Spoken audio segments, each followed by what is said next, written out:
farmer payments, we set aside 55 million for that in the national budget of this year, 20 million for the people farmers, 35 million for the global compensation deed farmers.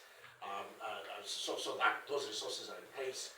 What we're doing now is really going through the verification process to make sure that when you say I'm a farmer who is aggrieved, I need payment, it is you who really own that piece of land and where is that piece of land. So that verification process is critical. It took time. But we are ready now to start making the payments. But it's not that we've not been paying before. If we recall that every year, actually we've been paying the farmers, targeting the vulnerable and so forth. But what we didn't know was the extent of the debt. So by coming up with the global compensation deed and the agreements that we've done with the people farmers, we now know what that liability is. But the process itself had already started. We just paused a little while we're completing the verification process, and that is done so that compensation anytime now will start receiving payment. Then the other question. Yes. Living within our means. Absolutely. Eating what we kill. Absolutely. We've always said that's our mantra, to live within our means as a government. If you look at our track record since 2018, since we started, our average budget deficit to GDP ratio really has never exceeded 3% of GDP. In fact, this year we expect 1.4% of GDP to be the budget deficit to GDP. We live within our means, but that means that we need to really exercise prudent fiscal management, tough decisions. I think we've seen the recent Treasury circular. I think it's been covered quite a bit. Government has run out of money. No, we haven't run out of money. That's what is called proper, prudent fiscal management. When we say cut down on unnecessary expenditure, cut down on that workshop number 15 for the aid, just cut back on that. You don't need to travel.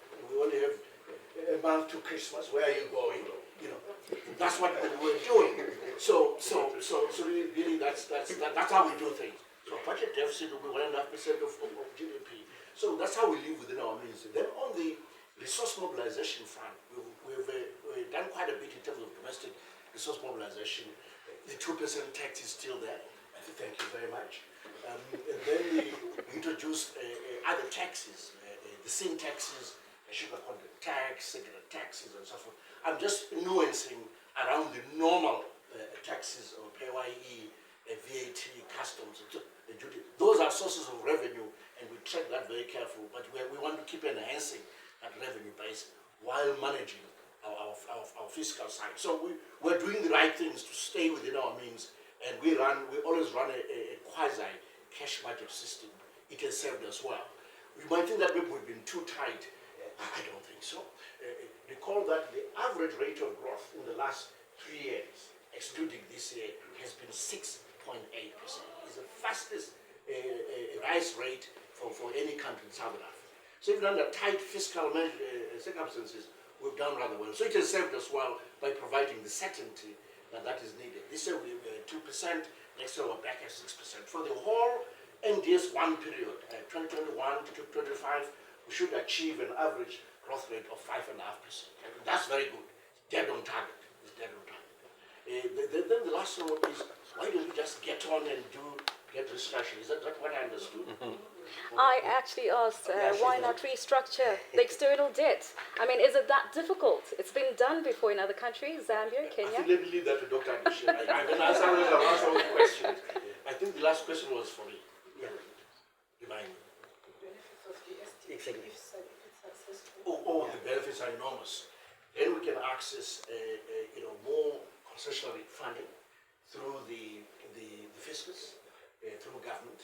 At the moment, even the donor funding that comes through the country, very little, in fact zero, goes through the national budget.